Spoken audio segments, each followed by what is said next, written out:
Student, आइए आज हम लोग देखते हैं पाचन तंत्र के बारे में कि पाचन तंत्र क्रिया जो है कैसे संपन्न होता है। तो हम लोग भोजन जो है से मुख में लेते हैं और मुख में जब भोजन लेते हैं तो यहाँ पर क्या होता है, लार ग्रंथि होता है जो लार उत्पन्न करता है और भोजन को दांत से हम लोग चबाते हैं। चबाने के बाद छोटे छोटे टुकड़ों में बढ़ जाता है भोजन और इसके बाद लार से मिक्स हो जाता है। लार से मिलने के बाद भोजन मुलायम हो जाता है। इसके बाद भोजन देखिए ये है ग्रास नली, इसी को ग्रासनी भी बोलते हैं। तो यहाँ पर भोजन खिसकते हुए हमारा आता है कहाँ, आमाशय में। और आमाशय एक बहुत बड़ा थैली होता है जिसमें यहाँ पर भोजन आकर के जमा होता है और यहाँ पर एक एंजाइम उत्पन्न होता है आमाशय में ना। और इस एंजाइम में यह एंजाइम जो है भोजन को और मुलायम कर देता है, मतलब अर्ध पच जाता है। यहाँ पर भोजन मुलायम हो जाता है, आधा पच जाता है भोजन। इसके बाद अर्ध भोजन आमाशय में पचता है। यहाँ से आपका भोजन कहाँ आता है, छोटी आंत में आता है। तो छोटी आंत जो है से ये एक महीन आपका समझिए कि तंत्र है।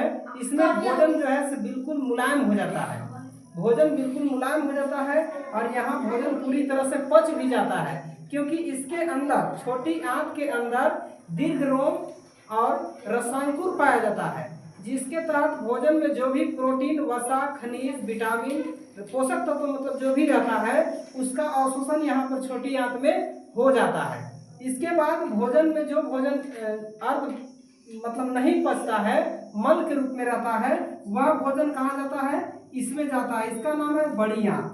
ठीक है, ये आपका छोटी आंत हो गया, इसको क्षुद्रांत भी बोलते हैं। और यहाँ पर बड़ी आंत है, ये वाला ये बड़ी आंत है, इसको बृहदांत्र भी बोलते हैं। यहाँ पर जो भोजन नहीं पचता है वो यहाँ पर आकर के संचित हो जाता है।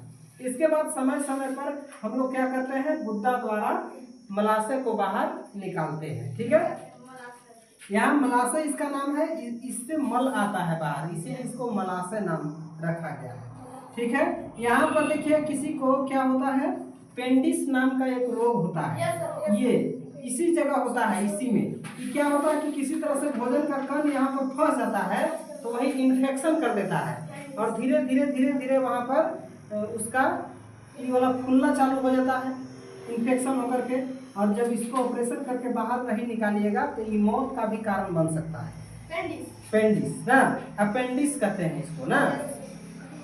और ये आपका छोटी आंत, यहाँ तक हम लोग समझ गए, ये है अग्नाशय ना। अग्नाशय जो है से अग्नाशिका रस उत्पन्न करता है और यह जो है से पित्त रस को भी यहाँ पर जमा करता है पित्ताशय में ना।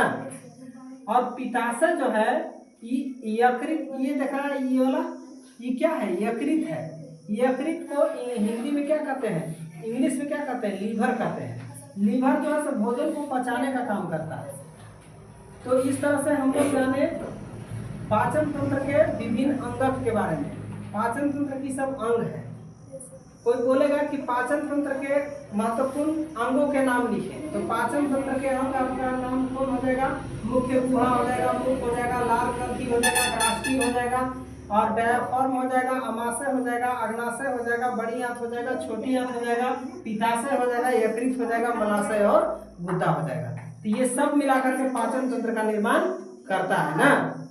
अकेले अपने आप में आमाशय पाचन तंत्र नहीं है, इस सब मिला करके पाचन तंत्र है। ठीक है, तो हम लोग समझ लिए पाचन तंत्र। इसके बाद हम लोग नेक्स्ट